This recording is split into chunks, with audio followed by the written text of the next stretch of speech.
Are you ready? I arrived for Christmas lunch with my hands full. 2 canvas bags with freshly baked sweetbread, a bottle of wine I had saved all year waiting for this date, and my heart tight with emotion. It was my first Christmas at Kimberly's new house. She had invited me 3 days before, by text message. No call, just a cold text that read, "Mum, come over on the 25th at 12. Family lunch." I replied with a heart emoji. She didn't reply. But it didn't matter. I was going to be there. I rang the doorbell. I heard laughter inside. Hurried footsteps. The door opened and there was Robert, my son-in-law, with a glass in his hand and a smile that didn't reach his eyes. He greeted me with a quick kiss on the cheek, barely looking at me. "Come on in, mother-in-law. You're right on time." I walked in. The smell of roasted turkey filled the air. The table was set, crystal glasses, folded napkins, everything gleaming, everything perfect, like they had hired someone to decorate. But when I turned toward the dining room, something in my chest stopped. There were 6 chairs around the table, all occupied. Kimberly was sitting at the head. Robert returned to his seat at the opposite end, and between them, on the sides, were Robert's parents. His father, a big man with a thick moustache. His mother, Alma, a woman with mahogany-coloured dyed hair, lips painted bright red, and a silk blouse that looked brand new. Both looked at me with cold politeness. A short greeting. Nothing more. And then I saw the 2 girls. My granddaughters. Andrea, 7 years old, with a red bow in her hair. Paula, 5, in a white dress that I myself had bought her months ago. They smiled when they saw me. Paula raised her hand to wave at me, but Kimberly stopped her with a quick gesture. "Hold still, Paula. We haven't finished serving yet." I remained standing at the entrance to the dining room. The bags were hanging from my hands. My coat was still on. No one got up. No one offered me a seat. Kimberly looked up at me and smiled. It was not a warm smile. It was an uncomfortable smile, like the one you give someone who showed up unannounced. "Mom, how great that you came." Her voice sounded distant, controlled. I nodded. "I brought sweet bread and wine." She nodded without looking at me. "Thanks. Just leave it in the kitchen." I walked toward the kitchen with my legs trembling. I didn't understand what was happening. I left the bags on the marble counter. I breathed deeply. I returned to the dining room. Kimberly was serving mashed potatoes onto the plates. Robert was carving the turkey. Alma was laughing at something the father-in-law had said. The girls were playing with the napkins. Everything continued without me, as if I were not there. I approached slowly. "Kimberly, where do I sit?" She looked up. She looked at me for a long second, then looked at the table, then looked back at me, and I saw it right there. That shine in her eyes, that discomfort, that decision already made. "Mum, it's just that we organized the table differently this year. There are 6 chairs. There are 6 of us." I blinked. I didn't say anything. She continued, with a softer voice, almost sweet. "It's just that Alma came from very far away. It's been years since she spent Christmas with Robert. So we decided that, well, that this year would be special for them." I felt the floor moving under my feet. "And me." The words came out on their own. Kimberly sighed. She left the spoon on the table. She wiped her hands with the napkin and looked directly into my eyes. "Mum, don't take it personally. It's just that this year we wanted it to be more intimate. Just the people who really matter. You know, priorities." She said that word so naturally. Priorities. as if I were not one, as if my name were not on that invisible list she had made in her head. Robert placed the plate full of turkey in front of Alma. She smiled and caressed his hand. "Thank you, my love." The girls began to eat. The father-in-law made a toast with his glass. "To family, Joe," he said. Everyone raised their glasses, except for me, because I didn't have a glass, because I didn't have a chair, because I didn't have a place. I remained standing there, with my coat on, with empty hands, with a heart broken into such small pieces that I didn't even know how to pick them up. Kimberly looked at me again. "Mum, if you want, you can stay in the living room for a while. We'll talk after lunch." After lunch, as if I were a courtesy visit, as if my presence were a formality. I looked at my granddaughters. Andrea was chewing in silence. Paula was playing with the fork. Neither looked at me, neither asked why Grandma was standing, neither said anything. Alma raised her glass toward Kimberly. "Darling, everything is delicious. Thank you for having us like this. It's been so long since I felt like family." Kimberly smiled. "It's a pleasure, Alma. You are our priority." That word again. Priority. I swallowed. I felt the knot in my throat tighten. I felt the tears rising. But I wasn't going to cry there. Not in front of them. Not in front of that woman who occupied my place. I took a step back. Then another. No one turned around. No one asked. I walked toward the door. I took my purse. I took out my cell phone. And there, standing in the hallway of my daughter's house, I made the most important decision of my life. I opened my online banking. I cancelled the automatic transfer of $1,200 that I sent every month to Kimberly's account. I cancelled the additional credit cards that were in her name. I blocked access to the joint account we opened when she had Andrea. Then I called the bank. "I want to cancel the lease for the apartment at Liberty Avenue number 482. The operator asked if I was sure. "Completely sure." I hung up. I breathed. I looked toward the dining room. They were still eating, still laughing, still without me. I opened the door. I left. I closed it slowly, without noise, without drama, without shouting, because I wasn't going to beg them for a seat at that table, because I wasn't going to humiliate myself by asking them to see me, because if I wasn't a priority for them, they wouldn't be a priority for me either. I walked down the cold street. The Christmas lights shone on the houses. Families were eating together. Children were laughing. I walked alone. But for the first time in years, I walked with my back straight. They didn't know it yet. But I had just closed all the doors that kept their life running, and what would come next was going to make them run after me. But by then, I wouldn't be waiting anymore. I walked 6 blocks before realizing I was trembling. It wasn't from the cold.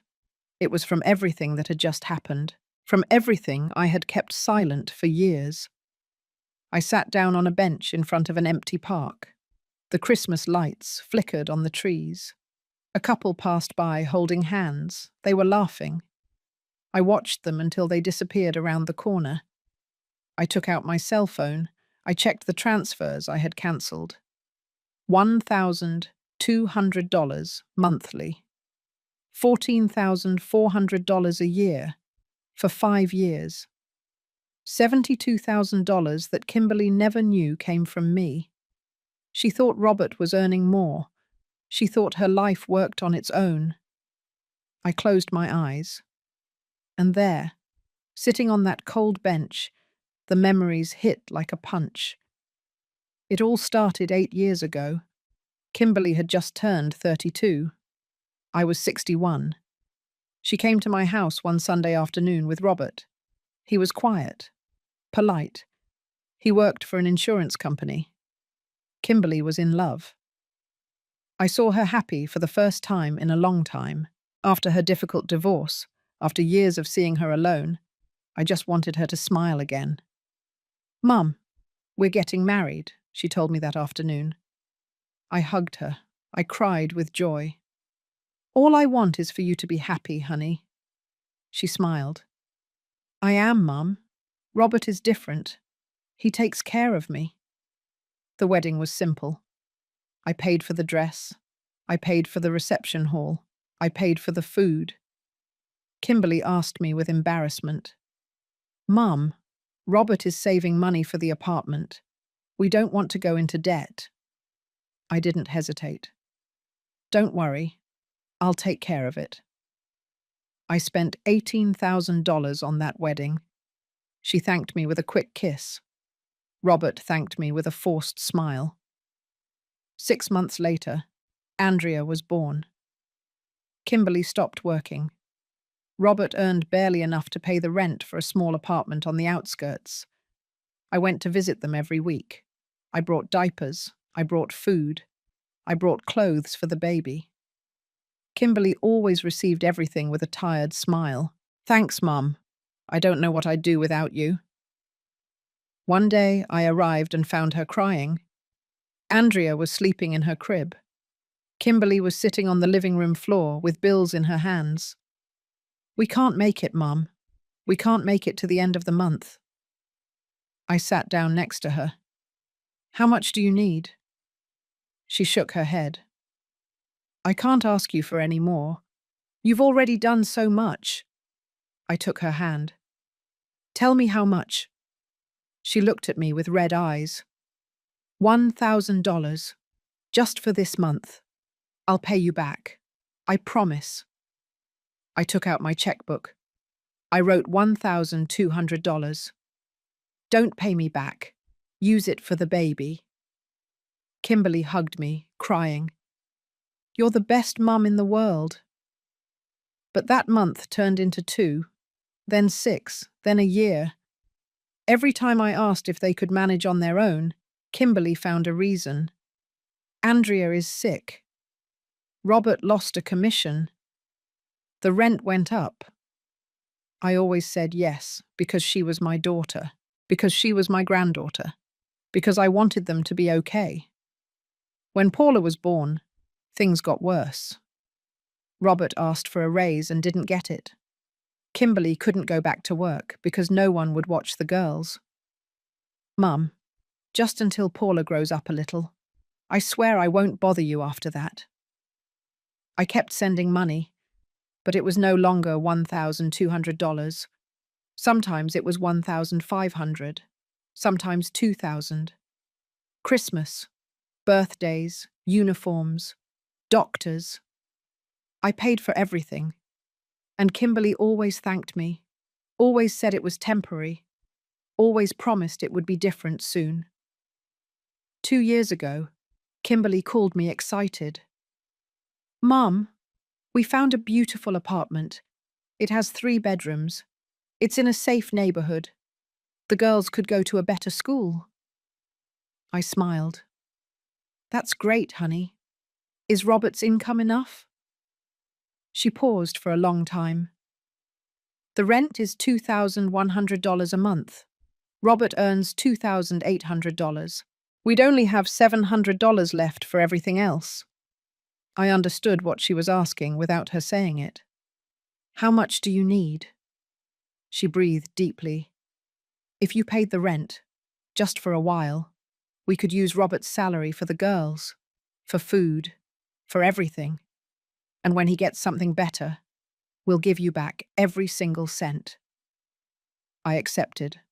I called the landlord. I signed the contract in my name. I paid the deposit.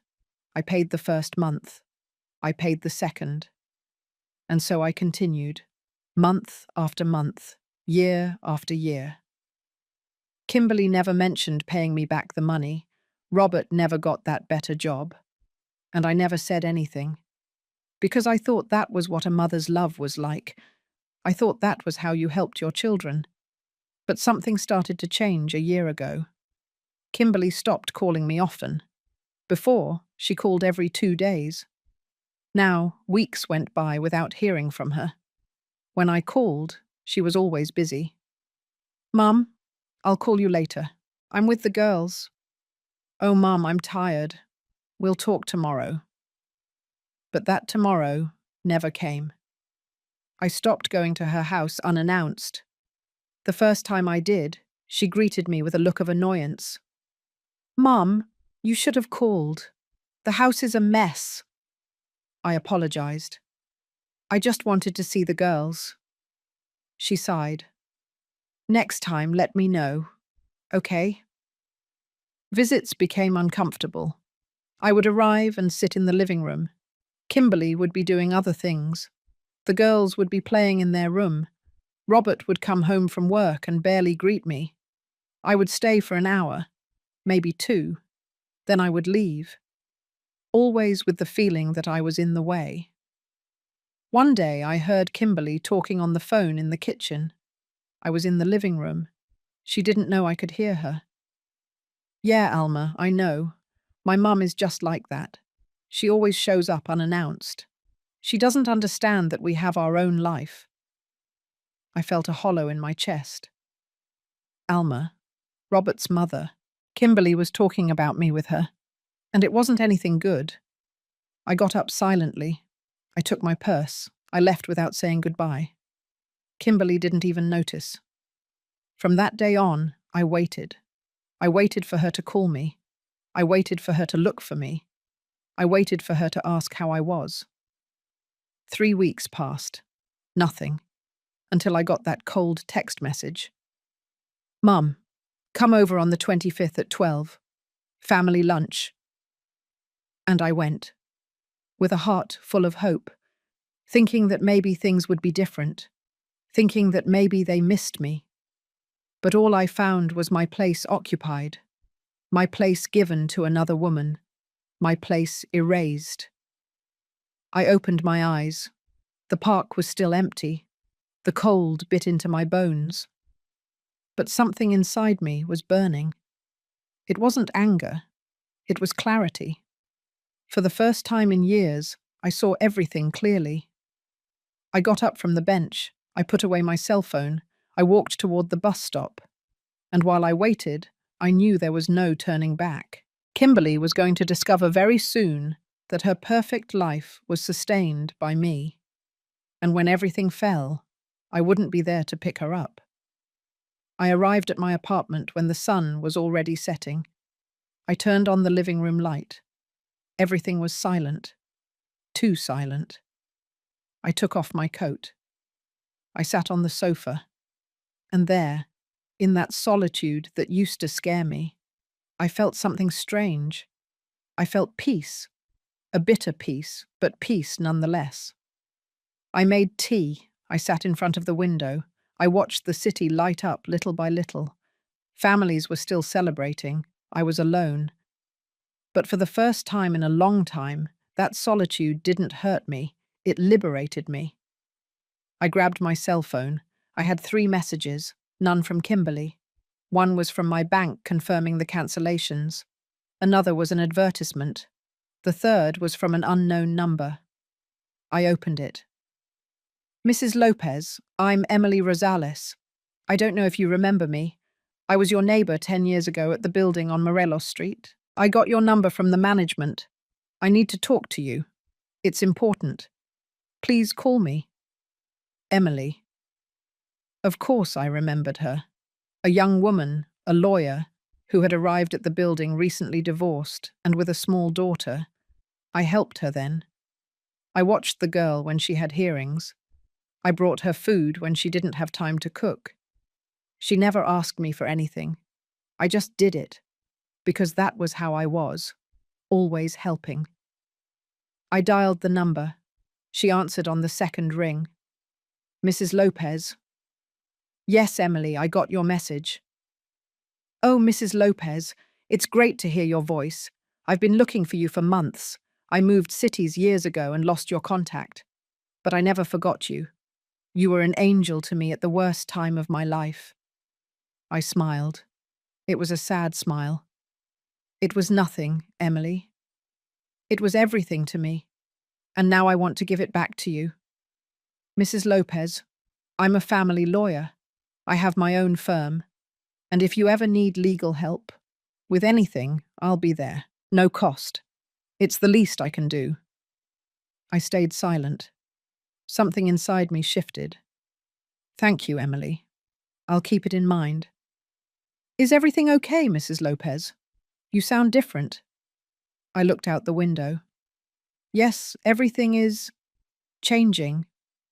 Well, I'm here. For whatever you need. I'll send you my card in a message. And Mrs. Lopez, take care. We hung up. I looked at the screen. Her message arrived immediately. Emily Rosales, lawyer specializing in family and estate law. I saved the contact. I didn't know if I would need it, but something told me I would. I couldn't sleep that night. I tossed and turned in bed. Memories haunted me. But they weren't Christmas memories.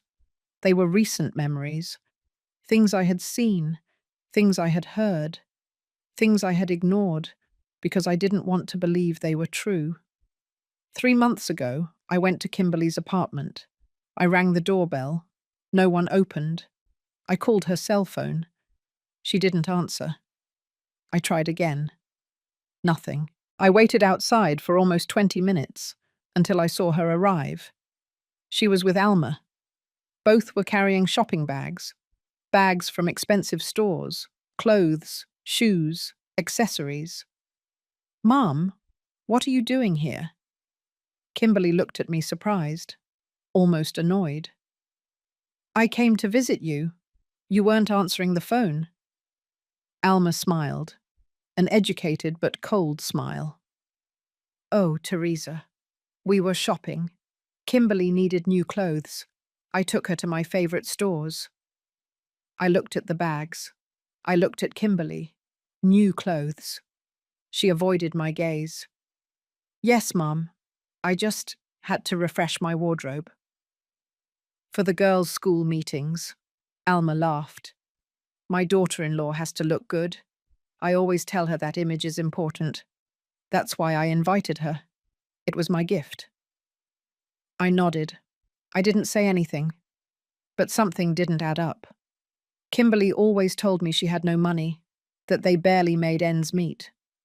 But there she was, with bags from stores where a dress cost $300. We went up to the apartment. Alma stayed. She made coffee. She sat in the living room as if it were her own home. She talked about her plans for the holidays. She talked about a trip she wanted to take with Robert and Kimberly. She talked and talked. Kimberly listened to her, smiling. I was there, but I was invisible. I left an hour later. Alma said goodbye with a kiss on the cheek. It was nice seeing you, Teresa. We should do this more often. But her tone said the opposite. Kimberly walked me to the door. Thanks for coming, Mum. She didn't hug me. She didn't ask me to come back soon. She just closed the door. That night I looked on social media. I found Alma's profile. It was full of photos. Photos with Kimberly. Photos with my granddaughters. Photos in the apartment I paid for. In one of the photos, Alma was hugging Andrea and Paula. The caption read, "My beautiful granddaughters. Family is everything." My granddaughters. As if they were only hers. As if I didn't exist. I kept scrolling down. There were more photos. A dinner at a fancy restaurant. Kimberly, Robert, Alma, and her husband. All smiling. Wine glasses, full plates. The caption read, "Perfect night with my favorite family." The photo was 2 months old. I didn't know anything about that dinner. No one invited me. No one told me. I closed the app. I breathed deeply. I told myself it didn't matter, that they were just photos, that maybe I was overreacting. But the truth is, it did matter, because I was being erased, little by little. Photo by photo, dinner by dinner. I was ceasing to exist for them. A month ago, I called Kimberly. I needed to talk to her. I needed to tell her how I felt. She answered, rushed. Mom, I'm busy. What's wrong? Nothing serious. I just wanted to know how you are. Fine, Mom. Everything's fine. I'll call you later, okay? Kimberly, wait. Can we see each other this week? I need to talk to you. She sighed. Mum, this week is complicated. Alma is coming to stay for a few days. She's going to help me with the girls. I'll call you when she leaves. Alma again. Always Alma. And the weekend. We're going out this weekend. Robert wants to take the girls to the water park. It's a family plan. I'm family too. Kimberly. Silence. A long silence. Uncomfortable. Mum, you know what I mean. It's a plan for us. The 5 of us. Don't take it personally. I hung up. Not because I wanted to, but because I couldn't speak, because the lump in my throat wouldn't let me say anything else. I cried that night. I cried like I hadn't cried since my husband died. I cried for my daughter. I cried for my granddaughters. I cried for myself, for all the years I gave, for all the love I gave, for everything that was never enough.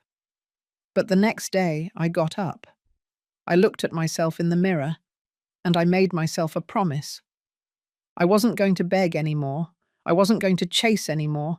I wasn't going to beg for a place in my daughter's life. If she didn't want me there, I wouldn't be either.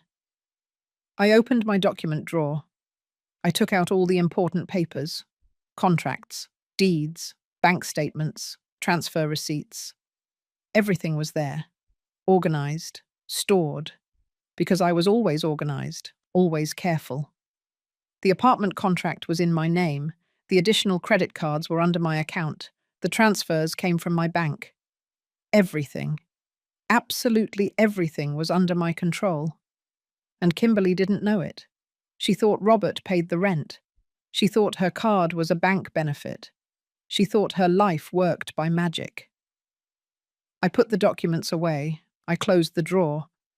And I knew the moment had come. The moment to stop being invisible. The moment to let them see who really held their world together. I went to bed that night with a clear decision. I wasn't going to shout. I wasn't going to complain. I wasn't going to make a scene.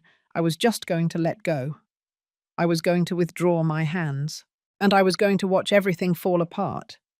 Because what they didn't know was that their perfect house was built on me. And without me, there was nothing left. Monday morning, I woke up with a purpose I hadn't felt in years. It wasn't revenge. It was something deeper. It was justice. It was dignity. It was reclaiming what was always mine, my worth. I made coffee. I sat at the kitchen table with all my documents in front of me. Lease contract, bank statements, transfer receipts, additional cards. Everything was there, black and white. The proof that Kimberly's life depended entirely on me. I took my cell phone. I looked up Emily's number. I dialed. She answered on the 3rd ring. Mrs. Lopez. Emily, good morning. I need your help.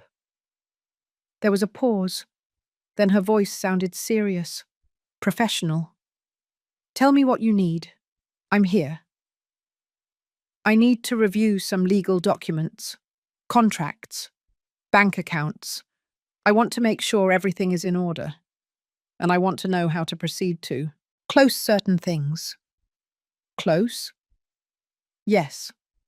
I want to cancel contracts that are in my name, but benefit another person. I want to regain full control of my assets. Emily didn't ask any more questions. Perfect. Can you come to my office this afternoon? Say at 3 o'clock. I'll be there. I hung up. I breathed deeply. The first step was taken. I spent the morning organizing everything. I made copies of every document. I separated them by category: rent, cards, bank transfers, joint accounts. Every dollar I had invested in Kimberly's life was recorded. Every cent was documented. At 2:30, I left my apartment. I took a taxi to Emily's office. It was a modern building downtown. I went up to the 5th floor. The receptionist greeted me with a smile. "Mrs. Teresa Lopez?" I nodded. "Attorney Rosales is waiting for you." Emily came out to meet me. She was no longer the young, frightened woman I had met years ago.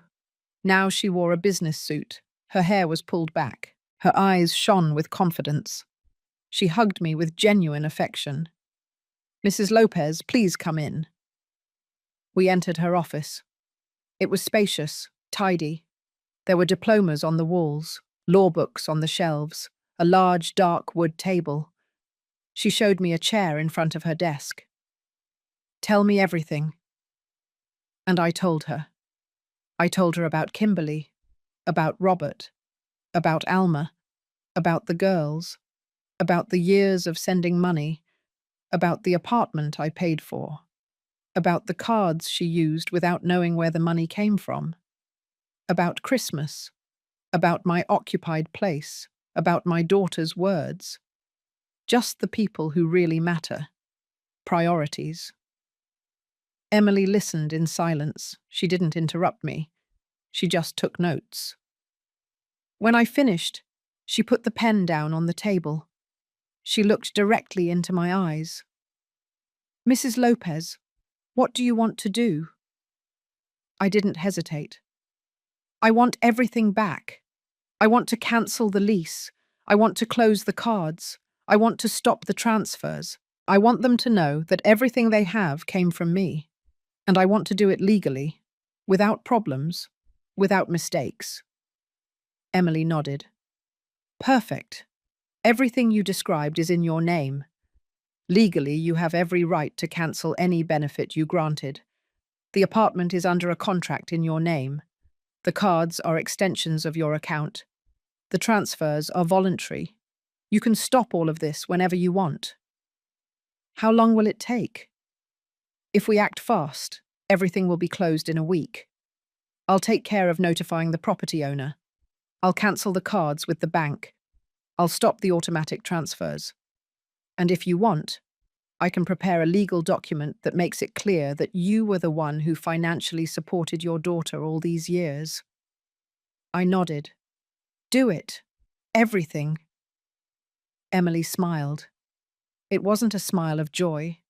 It was a smile of complicity, of one woman who understands another woman. "Mrs. Lopez, you were an angel to me when I needed it most. Now let me be your angel." I signed the necessary documents. Emily explained each step to me. The landlord would receive the termination notice in 2 days. Kimberly would have 30 days to vacate or negotiate directly with the owner. The cards would be cancelled in 48 hours. The automatic transfers were already stopped since Christmas Day. "What if she calls me?" I asked. "What if she complains to me?" Emily looked at me seriously. "You don't owe her any explanations. But if you want, I can be present for any conversation, as your legal representative." I shook my head. "No, this is between her and me. But I want everything to be legally protected. I don't want her to be able to say later that I left her on the street. I want it to be clear that she had time, that she had notice, that everything was done according to the law. That's how it will be." I left that office feeling different, lighter, stronger. For the first time in years, I was making decisions for myself. Not for Kimberly, not for the girls, for myself. The following days were strange.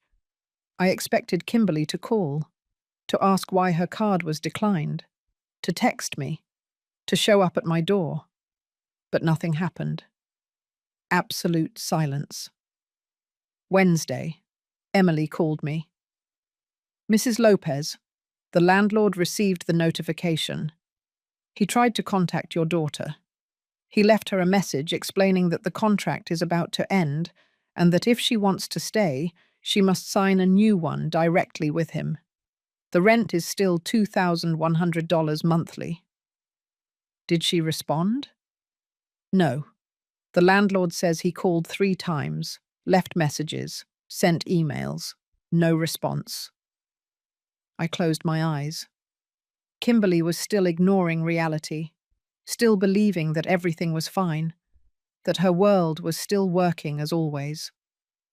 Friday, I received a message. It was from Kimberly. Mum, there was an error with my card. Can you check it? It's not working. I didn't reply. I left the message on read. 2 hours later, another message.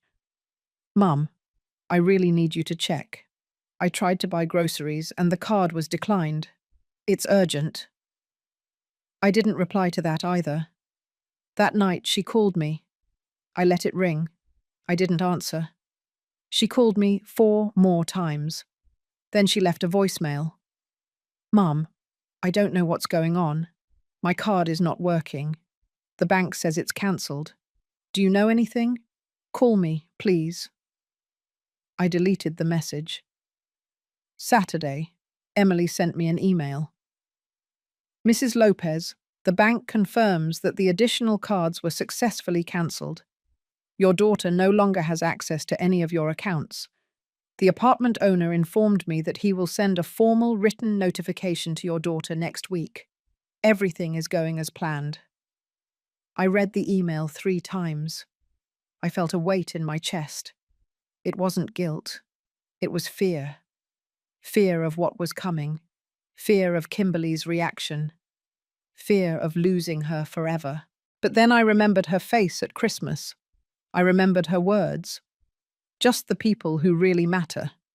Priorities. I remembered my occupied place. I remembered how no one asked why Grandma was standing. And fear turned into determination. I wasn't being cruel. I was being fair.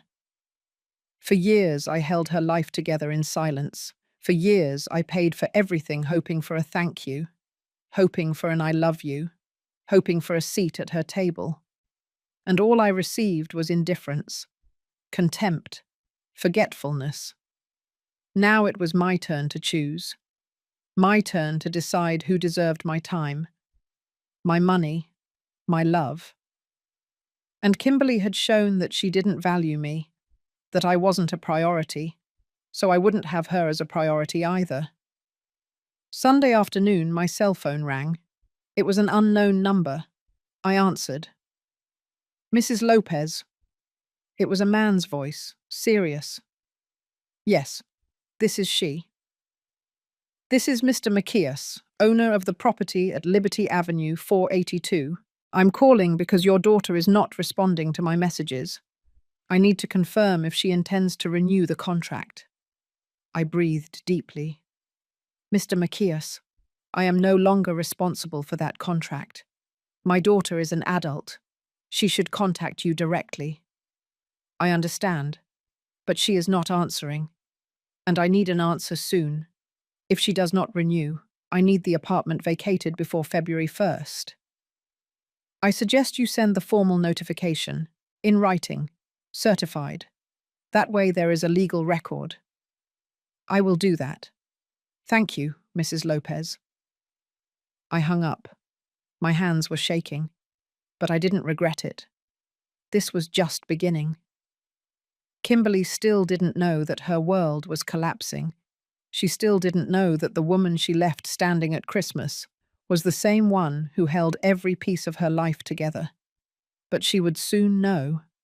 And when that happened, I wouldn't be there to save her. I would be here, in my house, in my peace, living my life, because I also had the right to be a priority, even if it was my own priority. A week passed, then 2. January was moving slowly, and I still hadn't heard anything from Kimberly. She didn't call.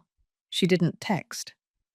It was as if I didn't exist, as if cancelling her card was just a technical problem with the bank, as if the apartment notification were an administrative error.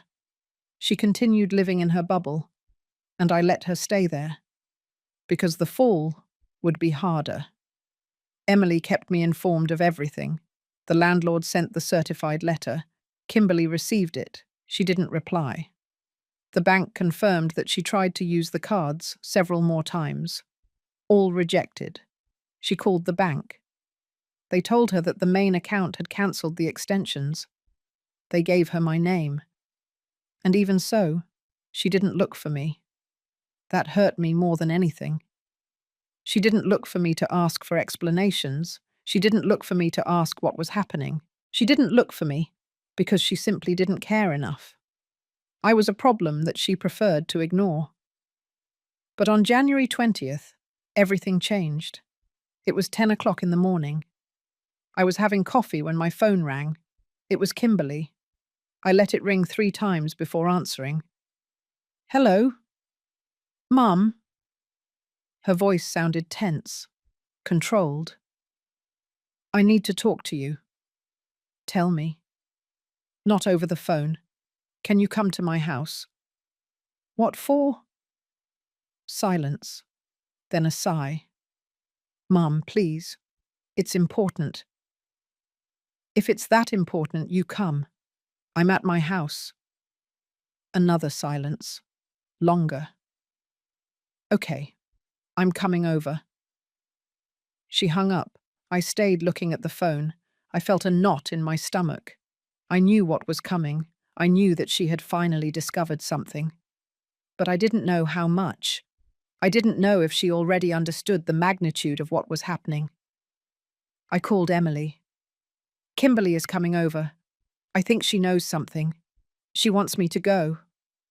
"No, not yet. But stay close to the phone, just in case." "I'll be here." I changed my clothes. I combed my hair. I put on a little makeup. Not because I wanted to look good for her, but because I wanted to feel strong. I wanted that when she saw me, she wouldn't see a desperate mother. I wanted her to see a woman with control, with dignity. Kimberly arrived an hour later. She rang the doorbell insistently. I opened the door. She entered without greeting me. Her face was tense, dark circles under her eyes. Her hair was hastily pulled back. She wore sweatpants and an old sweatshirt. She was not the put-together Kimberly I knew. "Mum, what is going on?" She went straight to the point, no beating around the bush. "With what?" "With everything. With my card. With the apartment. The landlord sent me a letter saying I have to renew the contract or vacate. And when I called the bank, they told me that you cancelled my card. Why did you do that?" I sat on the sofa. I crossed my legs. I looked at her calmly. "Because the card was mine, not yours." She blinked. "What do you mean it was yours?" "It was an extension of my account." "No, it was an extension of my account. I paid for it. I always paid for it. I decided to cancel it. It's my right." Kimberly remained standing in the middle of the living room. Her face changed from confusion to anger. "And you weren't going to tell me? You weren't going to give me a warning? You didn't warn me when you left me standing at Christmas, when you gave my place to Alma, when you told me I wasn't a priority." She closed her eyes. She breathed deeply. "Mum, we already talked about that. I told you not to take it personally." "Not to take it personally." My voice rose a little. "How can I not take it personally when my own daughter tells me I'm not important?" "I didn't say that. You said you only invited the people who really matter. I wasn't on that list, so I decided you wouldn't be on mine either." Kimberly slumped into the armchair. She covered her face with her hands. "Mum, this is no time for drama.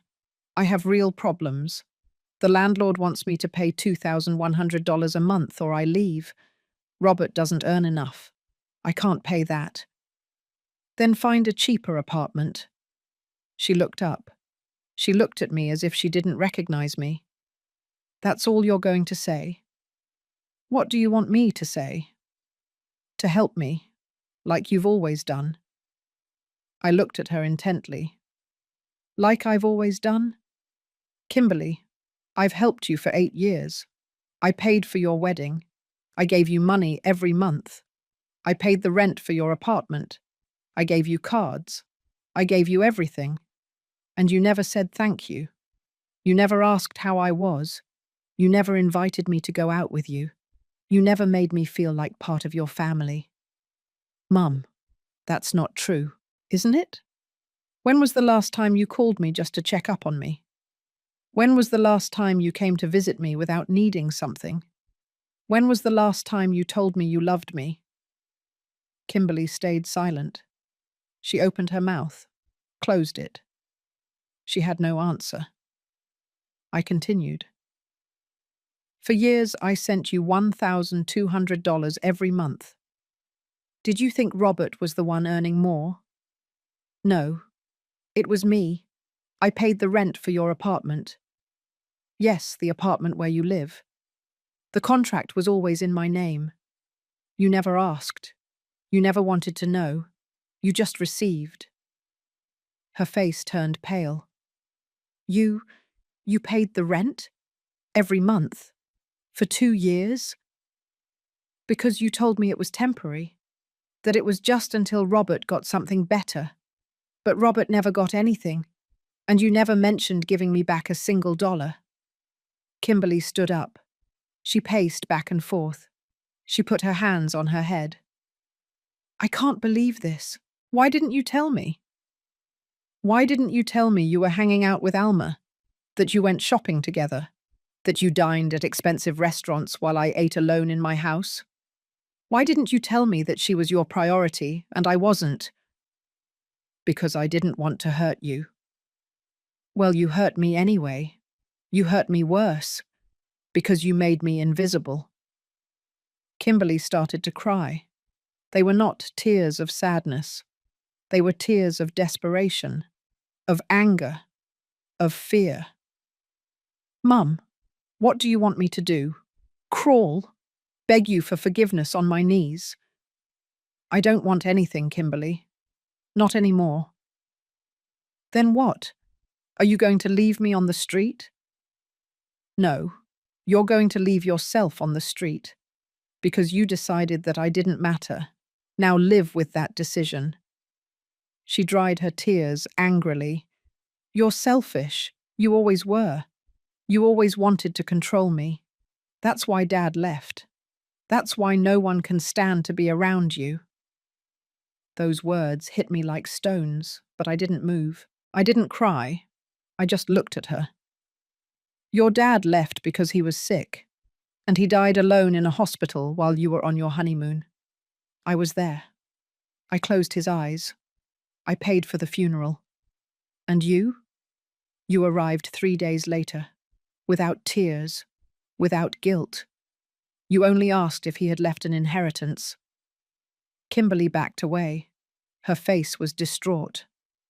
That's a lie. It's not a lie, and you know it. She shook her head. She grabbed her purse. She walked toward the door. Before leaving, she turned around. I'm going to fix this, without you. I don't need you. Perfect. Then don't look for me. She left. She slammed the door. I remained seated, trembling. The tears finally came out, but they were not tears of regret. They were tears of liberation. I called Emily. She already came. She already knows about the apartment and the card. How did she react? Bad. Very bad. But I didn't tell her everything. She still doesn't know about the monthly transfers. She still doesn't know how much money I really invested in her. When will you tell her? Soon. But not yet. I want her to feel the weight first. I want her to try to fix it herself. And when she can't, when she's on the edge of the abyss, then I'll show her everything. Mrs. Lopez, are you sure about this? I looked out the window. The sky was grey. It threatened rain. More sure than ever. The following days were silent. Kimberly didn't call. She didn't text. I knew she was trying to sort things out. I knew she was looking for money. I knew she was desperate. And I let her sink. On January 25th, Emily called me. Mrs. Lopez, the landlord informed me that your daughter went to see him. She asked for more time. He told her no, that he needs an answer before February 1st, or he will start the eviction process. What did she say? That she was going to get the money, that he should give her 1 more week. And he agreed. He gave her until February 5th, not 1 day more. I calculated mentally. 10 days remained, 10 days for Kimberly to discover that she couldn't sustain her life without me. 10 days for her house of cards to fall. And I would be there, not to save her, but to watch her fall. So she would learn that mothers also have limits, that love also runs out, that ignoring the person who supports you has consequences. Because this time, I wasn't going to give in. This time, I was the priority. The days passed slowly. Every morning I woke up expecting a call from Kimberly. Every afternoon I checked my phone looking for a message, but nothing came. The silence between us grew deeper, heavier, like a wound that wouldn't close. February 1st dawned cold. I was having my coffee when I received a message from Emily. Mrs. Lopez, the landlord informed me that your daughter has not paid. She hasn't given any sign. Tomorrow he will begin the legal eviction process. Any instructions from your side? I wrote quickly. None. Let him proceed as appropriate. I put away the phone. I felt a knot in my stomach. It wasn't guilt. It was anticipation. I knew that soon Kimberly would have no choice but to face me, to look for me, to admit that she needed me. That same afternoon at 6 o'clock, my phone rang. It was her. Mom? Her voice sounded broken, tired. I need us to talk. I'm listening. Not over the phone, in person. Please. I looked at the clock. Where? Can I come to your house? No. Better somewhere neutral. At the coffee shop on Juarez Avenue. The one across from the park. Tomorrow at 4. She hesitated. It can't be today. No. Tomorrow. I hung up before she could respond. It wasn't cruelty. It was strategy. I wanted her to spend the night thinking. I wanted her to feel the desperation. I wanted her to arrive at that coffee shop completely broken. February 2nd arrived with a cloudy sky. I dressed carefully. Black pants, white blouse, a grey sweater. I put on makeup. I did my hair. I wanted to look strong. I wanted that when she saw me, she knew I was fine, that I didn't need her. I arrived at the coffee shop 15 minutes early. I ordered a tea. I sat by the window. From there I could see the street. Exactly at 4 o'clock, I saw Kimberly arrive. She was alone. She walked slowly, dragging her feet. She wore the same sweatpants as last time. Her hair was down, no makeup. She looked worn out. She entered. She searched for me with her eyes. Our eyes met. She walked toward me. She sat across from me without greeting me. Thank you for coming, she said in a low voice. I nodded. I didn't say anything. The waiter approached. Kimberly ordered a coffee. We waited in silence until he left. Then she spoke. Mom, I need your help. I already know. The landlord is going to start an eviction. He says I have to pay or leave. Robert doesn't have the money. I don't either. I tried to apply for a loan. They denied me. I don't know what to do. I took a sip of my tea. I looked at her over the cup. And what do you want me to do? Pay, like before, just for a few more months, until Robert gets something better. I'm going to pay you back. I promise. You said that 2 years ago. You never paid anything back. She lowered her gaze. I know, but this time is different. This time, I will pay you. With what money, Kimberly? Where are you going to get money if you don't work? If Robert barely earns $2,800 a month? She looked up. She looked at me surprised. How do you know how much Robert earns? Because I know everything. I always knew everything. I know you couldn't afford that apartment. I know the cards you used were mine. I know every dollar you spent came from me. And you never asked. You never wanted to know. You just took. Tears began to roll down her cheeks. Mom, please. I have 2 daughters. I can't leave them on the street. Then get a job. Look for a cheaper apartment. Ask Alma for help. She's your priority, right? Kimberly wiped her tears with the back of her hand. I already asked Alma. She says she can't help me, that they also have expenses. I smiled. It was a bitter smile. How curious. When it came to shopping, she could help. When it came to dining at expensive restaurants, there was money. But now that you need real help, she disappeared. It's not fair that you say that to me. And was it fair that you left me standing at Christmas? That you gave my place to her? That you told me I wasn't a priority? Kimberly sobbed. I already apologized for that. No, you never apologized. You just said not to take it personally. She breathed deeply. She dried her face. She looked at me with reddened eyes. Fine. You're right. I was a bad daughter. I was selfish. I was ungrateful. Is that what you want to hear? Are you happy now? I don't want to hear anything, Kimberly. I just want you to understand that I also have limits, that I also get tired, that I also deserve respect. I understand. I swear I understand. But please help me this time. For the girls. They are not to blame. I felt a deep pain in my chest. I thought of Andrea, of Paula, of their little faces, of their smiles. But then I remembered that they also didn't ask about me at Christmas, that they also didn't miss me, that Kimberly was raising them so that I didn't matter. The girls have a father. They have a paternal grandmother. They have Alma, who they like so much. Let them take charge. Kimberly hit the table with her hand. Some people turned to look at us. She lowered her voice. You're selfish. You're a bad person. I can't believe you're my mother. I stood up. I left money on the table to pay for my tea. I grabbed my purse.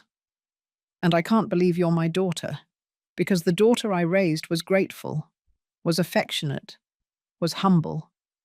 But that daughter died, and the one in front of me is a stranger. I left the coffee shop. Kimberly yelled something at me. I didn't hear what. I just kept walking. The cold air hit my face. I felt the tears running down. But I didn't stop. I didn't look back. I arrived home an hour later. I closed the door. I collapsed onto the sofa. I cried. I cried for everything, for my lost daughter, for my granddaughters who would not know their real grandmother, for all the years I gave expecting love and only received crumbs. My phone rang. It was Kimberly again. I didn't answer. She kept calling. 1, 2, 5 times. Then the messages started. Mum, forgive me. Mum, I'm desperate. Mum, please don't do this. Mum, I need you. I read every message. I didn't reply to any of them. February 3rd, Emily called me. Mrs. Lopez, your daughter looked for me. She found my information online. She asked me to intercede with you, to beg you to help her. What did you tell her? That I am your lawyer, not hers, and that you have every right to make the decisions you deem necessary. Thank you, Emily. Mrs. Lopez, are you okay? I looked out the window. It was raining. No, but I will be. February 4th. I received a message from an unknown number. I opened it. Mrs. Lopez, this is Robert. Please talk to Kimberly. She's very upset. She's not eating. She's not sleeping. She just cries. My parents told her we can go live with them temporarily, but their apartment is very small. The girls don't have anywhere to play. Please reconsider your decision. We are family. I read the message 3 times. Then I deleted it. I blocked the number. Family. That word no longer meant anything to me, because family doesn't leave you standing at Christmas. Family doesn't tell you that you're not a priority. Family doesn't use you and then forget you. February 5th, at 9 o'clock in the morning, Emily sent me a message. The landlord started the eviction process. Your daughter has 15 days to vacate the apartment. After that, if she doesn't leave voluntarily, the police will come. I read the message. I breathed deeply, and for the first time in weeks, I felt something akin to peace. It wasn't happiness. It wasn't victory. It was justice. It was the universe putting me on my side after so many years of being on everyone's side but my own.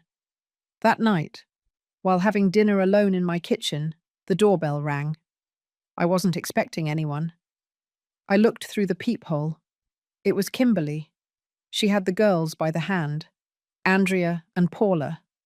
The 3 of them were standing in front of my door. Kimberly rang again. Mum, I know you're there. Please open up. I'm not here to fight. I just want you to see your granddaughters. Talk to them. I stayed on the other side of the door, motionless, in silence. Paula began to cry. Grandma, open the door. I'm cold. I felt my heart break in 2, but I didn't open because I knew what Kimberly was doing. She was using the girls. She was playing with my emotions, and I wasn't going to fall for it. Kimberly spoke louder. Mum, if you don't help me, we're going to end up on the street. Is that what you want?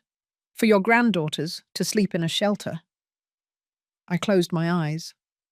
I leaned my forehead against the door. I listened to the girls cry. I listened to Kimberly plead. And I stood firm.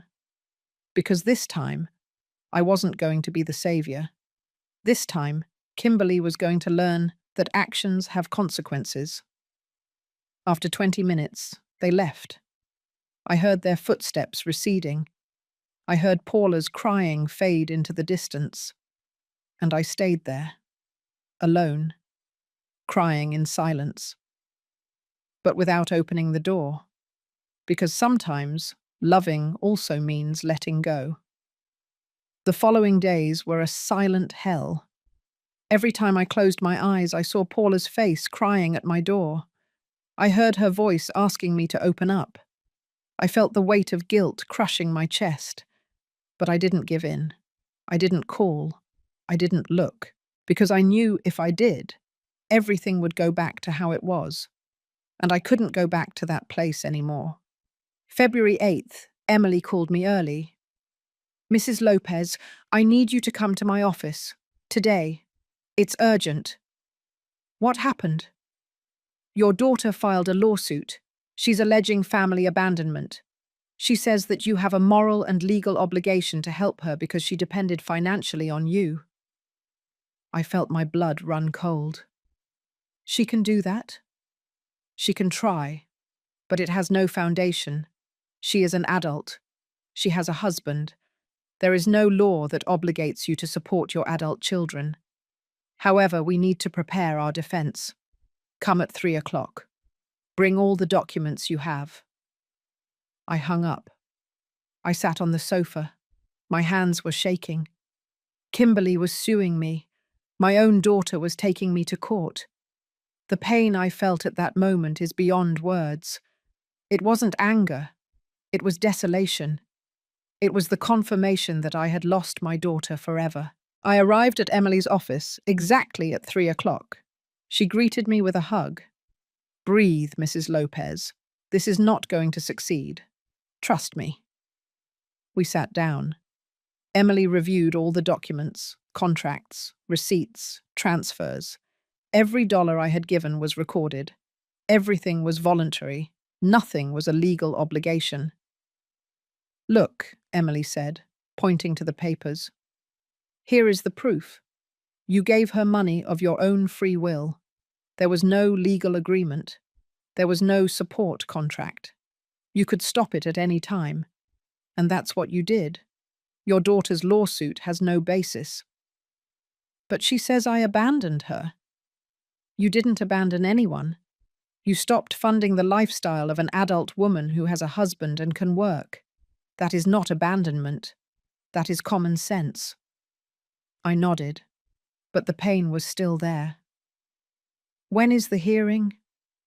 "In 2 weeks, February 22nd.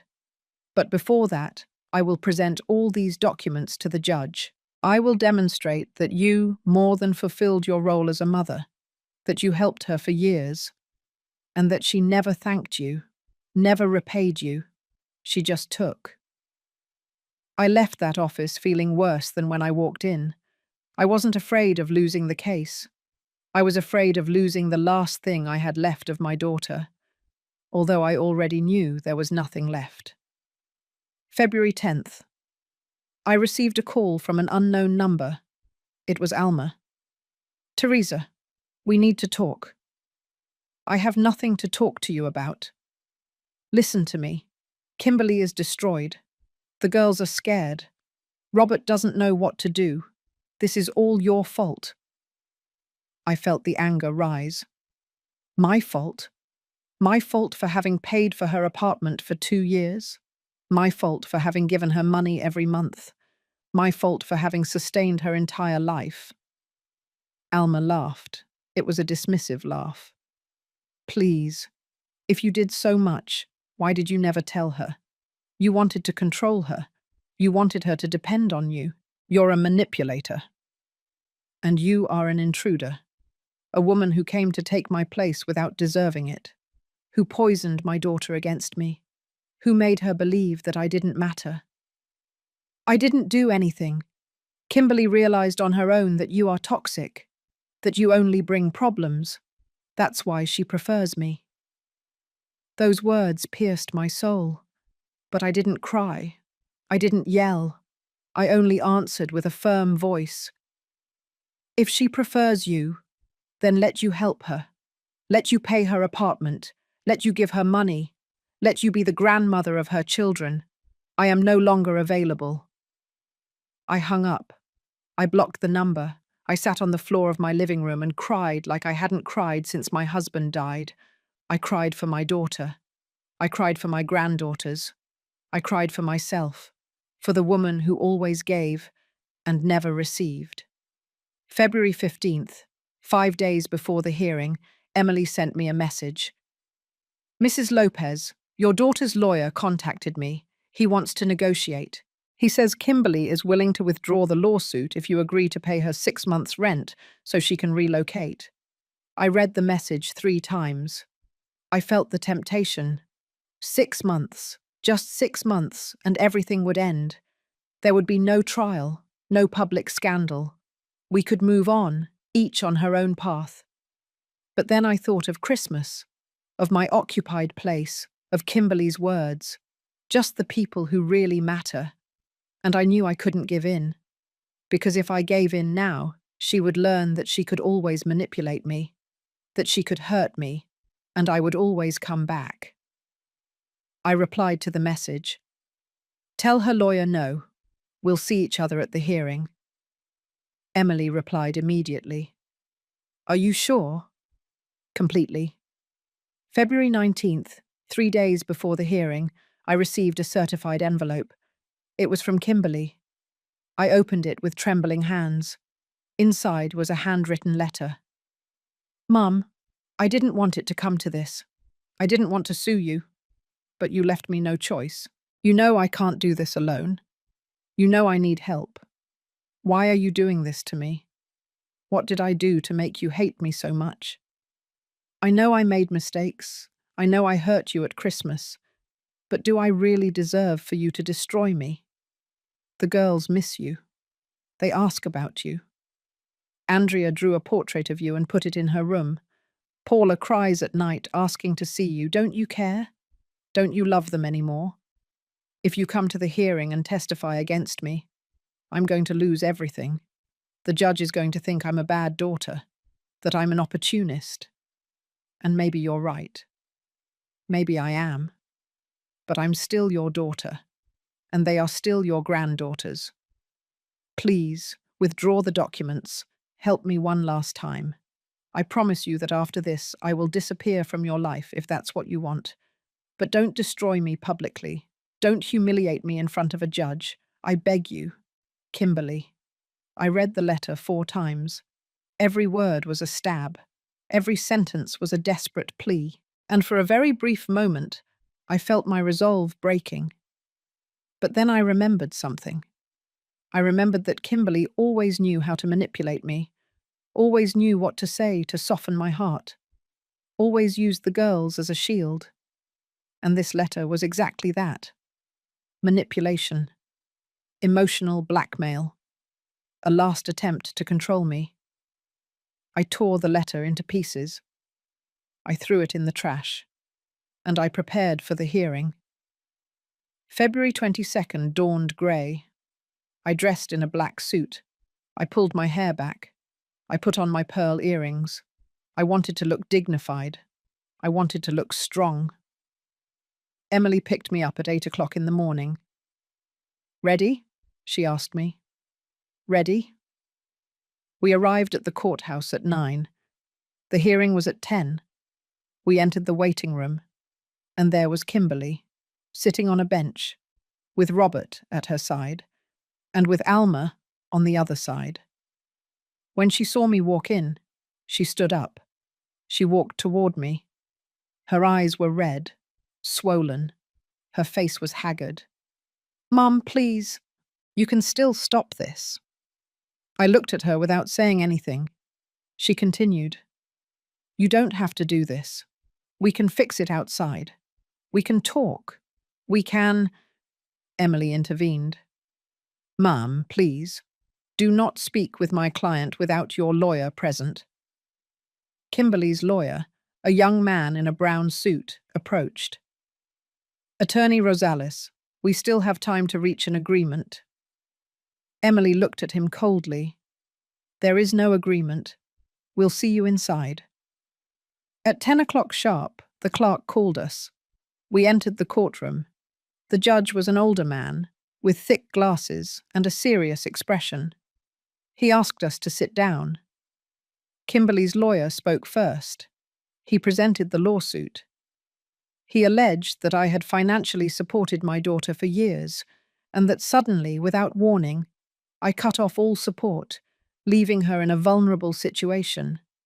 That she depended on me. That I had a moral obligation to continue helping her. The judge listened in silence. Then he looked at Emily. "Defense." Emily stood up. She took out a folder full of documents. "Your Honor, my client, Mrs. Teresa Lopez, is an exemplary mother. For 8 years, she voluntarily helped her daughter. She paid for her wedding. She sent her money monthly. She paid the rent for her apartment. Everything documented, everything by her own free will. There was no legal obligation.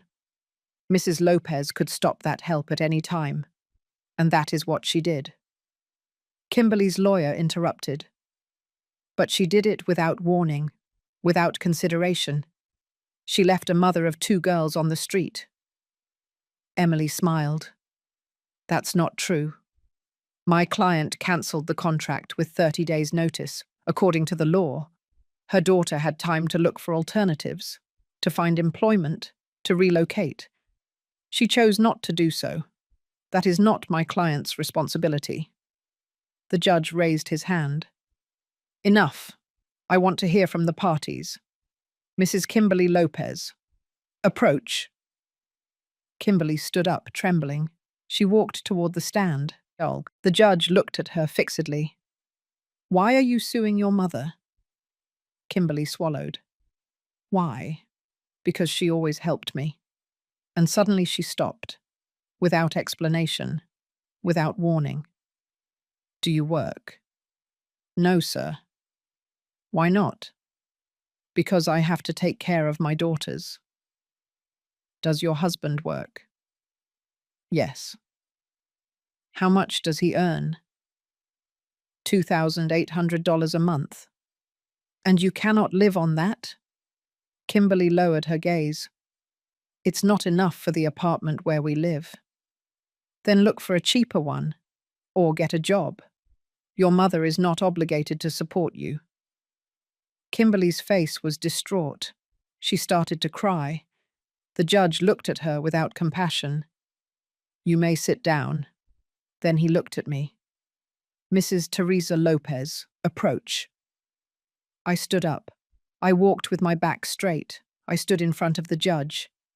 He studied me in silence. Why did you stop helping your daughter? I breathed deeply. Because she made me feel that I didn't matter.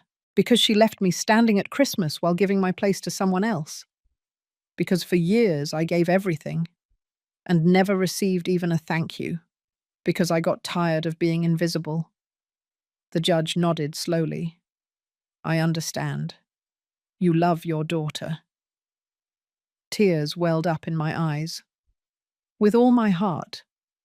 But loving does not mean letting myself be destroyed. The judge closed his notebook. I have heard enough. I will give my verdict in 1 week. We left the courtroom. Kimberly was slumped on the bench. Robert was hugging her. Alma gave me a look full of hatred. I left the courthouse with Emily. It was raining outside, but for the first time in weeks, I was breathing. The longest week of my life began after that hearing. Every day I waited for the judge's resolution. Every night I wondered if I had done the right thing, if taking my own daughter to court had been necessary, or if it had just been cruelty disguised as justice. Emily called me every afternoon to see how I was. Mrs. Lopez, breathe. The judge saw the truth. Everything is going to be fine. But I wasn't sure what it meant for everything to be fine. Winning the lawsuit? Losing my daughter forever? What was really winning in this situation? February 26th, 4 days after the hearing, I received a call from a number I didn't recognize. It was night, almost 10 o'clock. I hesitated before answering. Hello? Mrs. Lopez. It was a woman's voice, young, nervous. Yes, who is speaking? It's Andrea, your granddaughter. My heart skipped a beat. Andrea, how did you get my number? It's on the refrigerator. Mum has it stuck up for emergencies. Grandma, I need to talk to you. I sat down. My hands were shaking. Tell me, my love, what happened? Mum cries all the time. She doesn't cook anymore. She doesn't talk to us anymore. She just lies down. Dad says you're hurting her. Alma says you're a bad person. But I don't believe it. I miss you, Grandma. Why don't you come to see us anymore? Tears began to roll down my cheeks. My love, it's complicated. It's adult stuff. But Paula asks about you every night. She says she wants you to read her stories like before. I tell her you're busy, but she doesn't understand. Grandma, don't you love us anymore? Those words broke me in two. Of course I love you. I love you with all my heart. Then why aren't you with us? Why don't you help Mum? She says we're going to lose our house, that we're going to have to go live with Dad's parents. But their house is very small. I don't have anywhere to put my things. I'm scared, Grandma. I closed my eyes. I breathed deeply.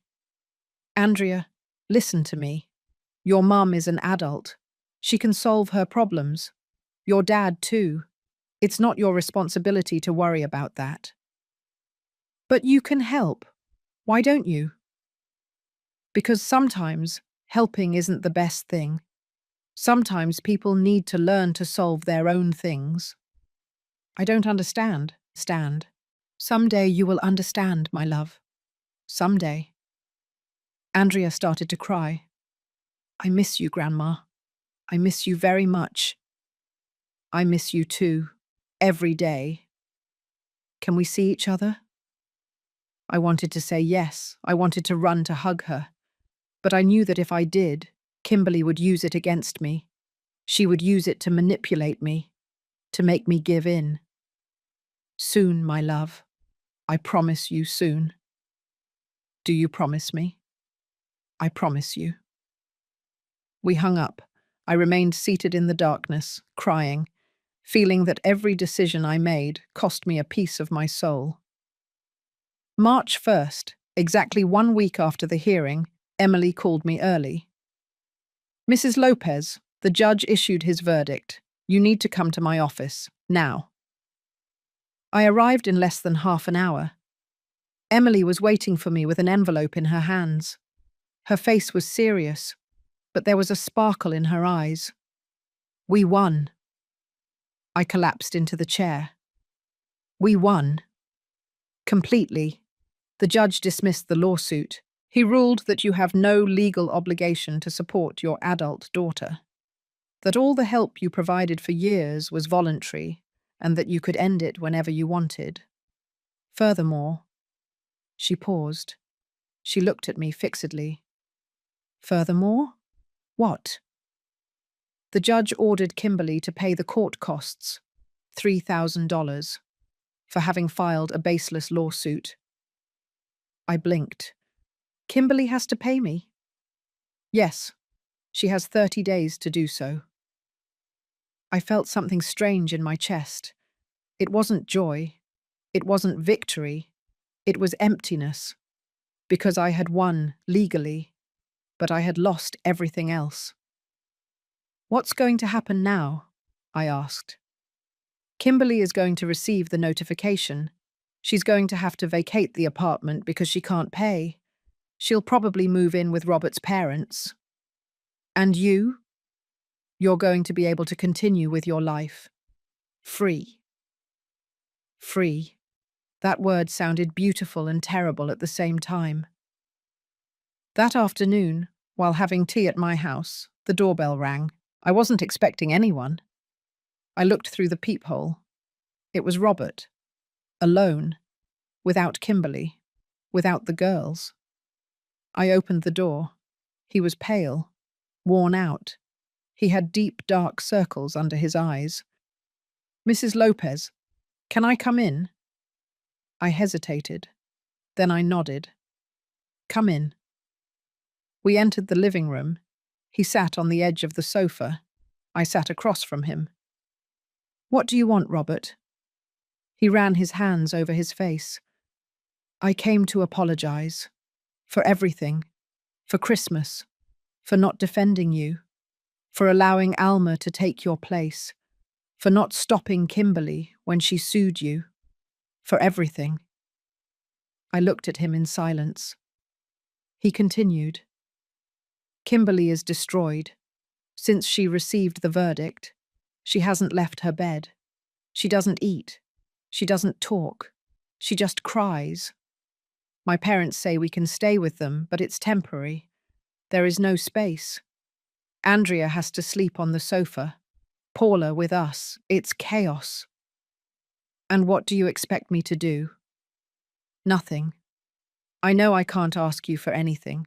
I just came to tell you that you're right. Kimberly was wrong. I was wrong. We were all wrong. And now we are paying the consequences. I felt a knot in my throat. Why did you let Alma take my place? Robert lowered his gaze. Because my mum is insistent. She wanted to be closer to us. And Kimberly? Kimberly thought that if she pleased my mum, I would be happier. She didn't know it would hurt you so much. She left me standing. At Christmas, she told me I wasn't a priority. I know. And it was horrible. I should have said something. I should have defended you. But I'm a coward. I always have been. I looked at him. I saw in his eyes something I had never seen before. Genuine remorse. Robert, why did you never tell me that you knew I was paying for everything? He looked up surprised. How did you know I knew? Because a man who checks his accounts knows exactly how much he earns. And you knew that wasn't enough for that apartment. Robert nodded slowly. You're right. I knew it. Kimberly told me that you were helping her with the rent. She asked me not to say anything, that you wanted to do it in secret so as not to make her feel bad. I felt the anger rise. That's a lie. I never asked it to be a secret. Kimberly lied to you. Robert closed his eyes. Nothing surprises me anymore. We remained in silence for a long time. Then he stood up. I didn't come to ask you to help us again. I just came to tell you that I regret everything. And that? That the girls miss you. Andrea cries for you. Paula draws hearts with your name. They don't understand why Grandma disappeared. I felt my chest burning. I didn't disappear. I was erased. I know. And you have every right never to return. But if you ever want to see the girls, I'll bring them to you. Without Kimberly. Without my mum. Just you and them. I owe you that. Robert walked toward the door. Before leaving, he turned around. Mrs. Lopez, you were a better mother to Kimberly than she deserves, and a better grandmother than my daughters will ever know. Thank you for everything, and forgive me for not having valued it. He left. The door closed. I remained standing there, crying, because those words I waited for years came too late. They came when everything was already broken. March 3rd. I received a certified envelope in the mail. It was from Kimberly. I opened it with trembling hands. Inside was a check for $3,000, the court costs, and a brief note. Mum, here is your money. I hope you are happy. I hope it was worth destroying me. Don't ever look for me again. Don't ever call me again. For me, you no longer exist. Kimberly.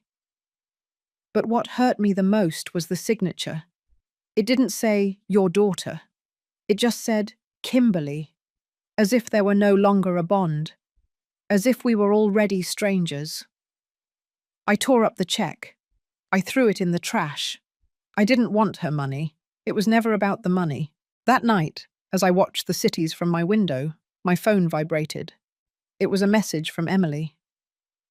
Mrs. Lopez, Kimberly's lawyer, informed me that she moved. She went to live with Robert's parents. She vacated the apartment. There are no longer any pending legal matters. Everything is over. Everything is over. Those words should have given me peace, but they only gave me emptiness. I replied, Thank you, Emily, for everything.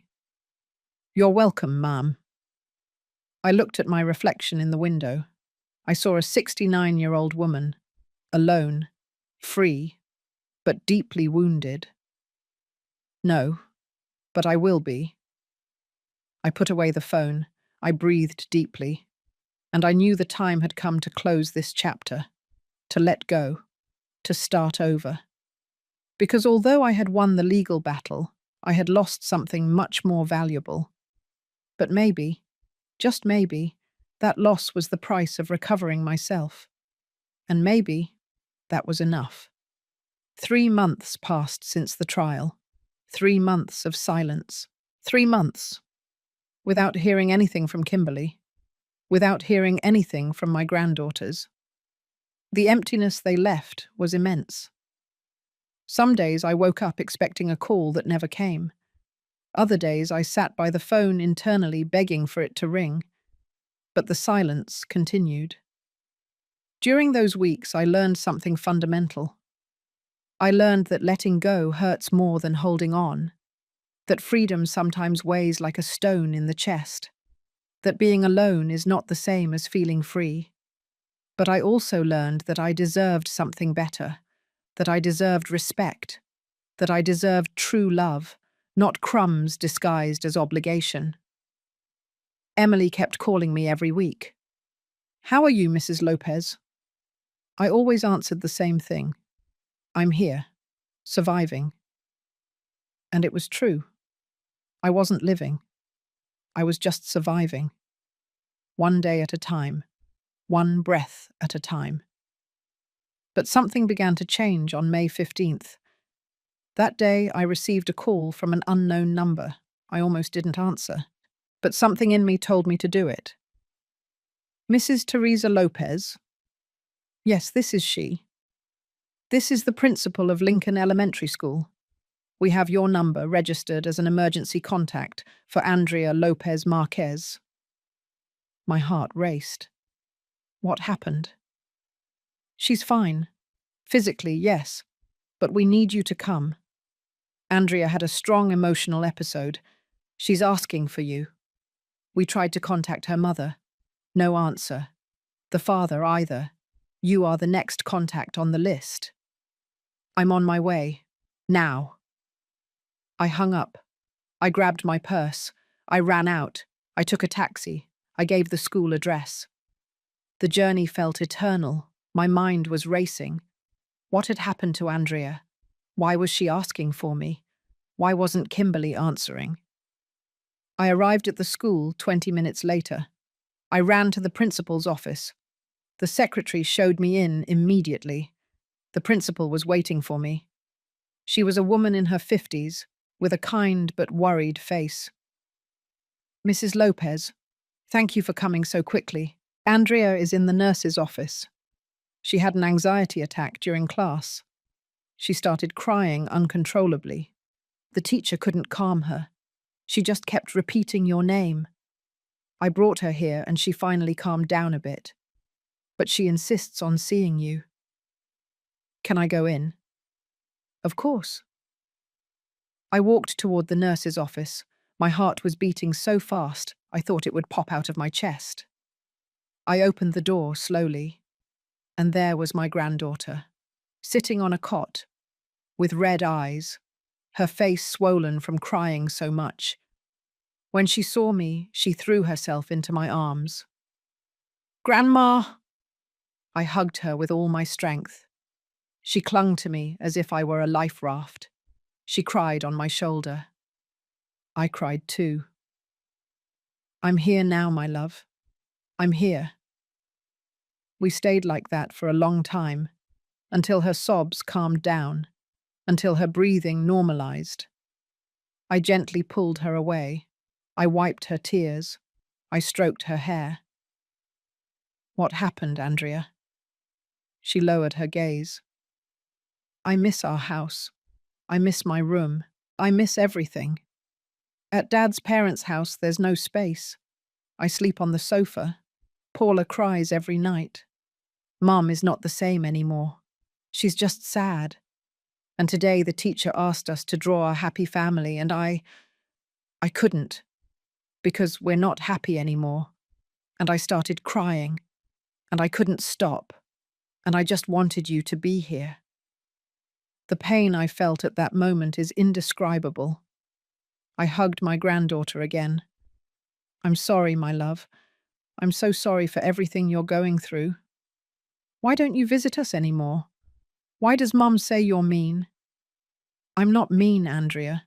It's just sometimes adults have problems that children don't understand. You still love us." I looked into her eyes. "I love you more than anything in this world." "Then why aren't you with us?" I didn't know what to answer. How do you explain to a 7-year-old girl that her mother erased me from their lives? That she used me and discarded me? that I had to step away so as not to die inside. It's complicated, my love. The principal entered. Mrs. Lopez, can you stay with Andrea until someone from her family arrives? Of course.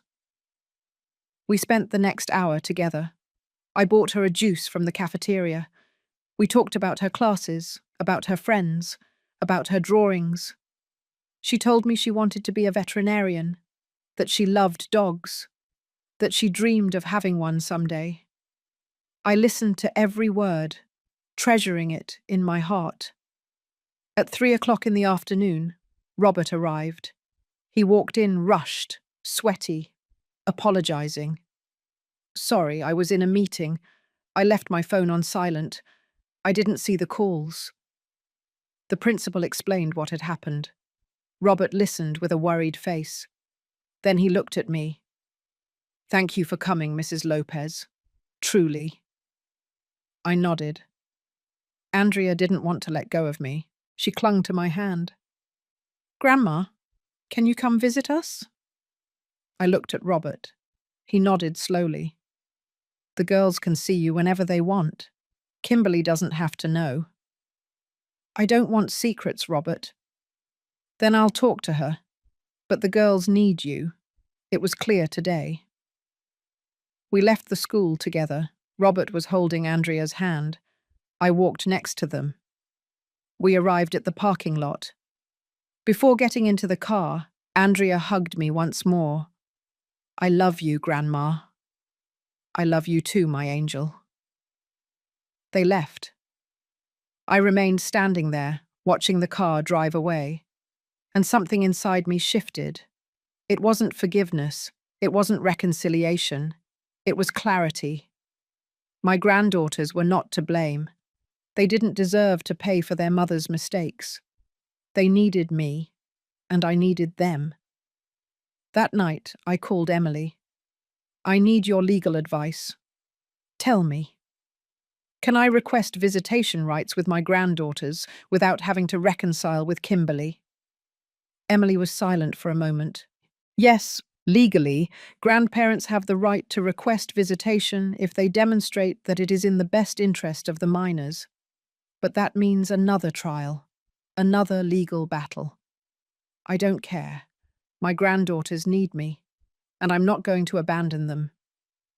Then let's begin. The following weeks were intense. Emily prepared all the documentation. We requested formal visitation rights. Kimberly received the notification, and as expected, she strongly objected. My mother has no right to see my daughters, her lawyer declared at the preliminary hearing. She abandoned us, sued us, left us on the street. The judge, the same one who had seen the previous case, looked at her sternly. Ma'am, your mother did not abandon you. You are an adult. What is at issue now are minors. And according to the school reports, Andrea had an anxiety episode asking to see her grandmother. That tells me that the girls have a bond with her. Kimberly paled. That was an isolated incident. It was not, Emily intervened.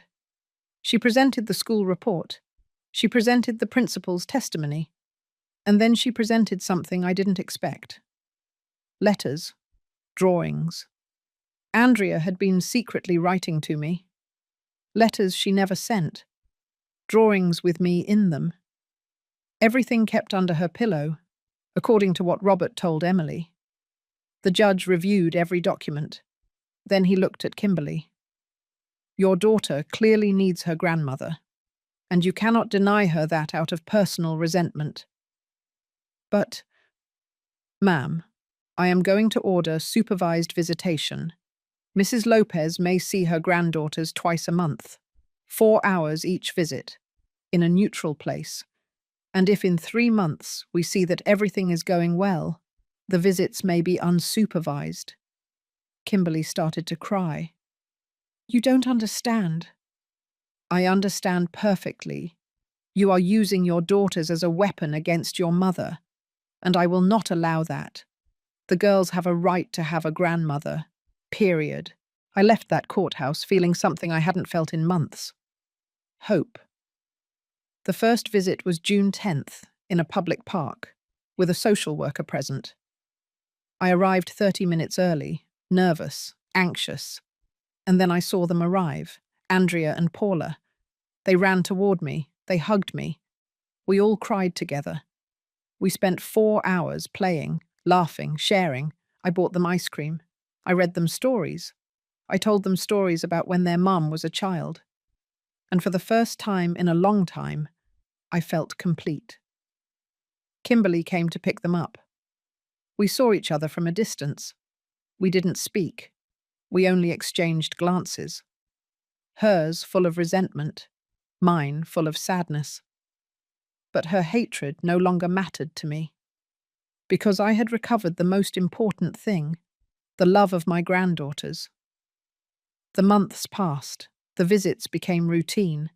Then the judge authorized unsupervised visits. I picked up the girls. I took them to my house. We cooked together. We watched movies. We talked about everything. They told me their dreams, their fears, their joys, and I treasured each and every moment. Kimberly and I never spoke again. There was never reconciliation. There was never forgiveness. But I no longer needed it, because I learned something fundamental in this process. I learned that you can love someone and still walk away, that you can be a mother without letting them destroy you, that you can let go without stopping loving. Today, 1 year after that terrible Christmas, I feel at peace. I live alone. But I am not lonely. I have my granddaughters. I have my dignity. I have my freedom. Kimberly rebuilt her life. She got a job. Robert did too. They moved into a small but decent apartment. She still doesn't speak to me. And that's fine, because I no longer expect anything from her. Last night, while Andrea was helping me make cookies, she asked me something. "Grandma, why don't you and Mum talk anymore?" I looked at her. I saw her curious little eyes, her innocence. And I decided to be honest. Because sometimes, my love is not enough. Sometimes people hurt each other so much that they can no longer be together. But that doesn't mean we stop loving each other. It just means we love differently, from a distance. You still love Mum. I will always love her because she is my daughter. But I also love myself. And sometimes, loving yourself means walking away from those who hurt you. Andrea thought for a moment. I love you, Grandma. And I love you, my angel. And that will never change. That night, when the girls left, I sat by the window.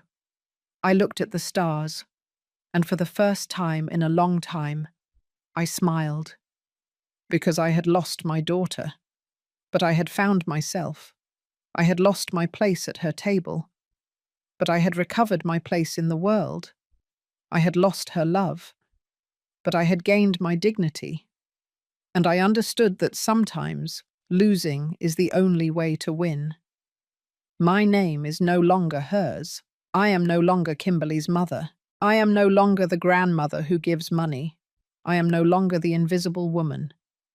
Now I am Teresa Lopez, a 69-year-old woman. A woman who learned that self-love is not selfishness, that setting boundaries is not cruelty, that letting go is not abandoning.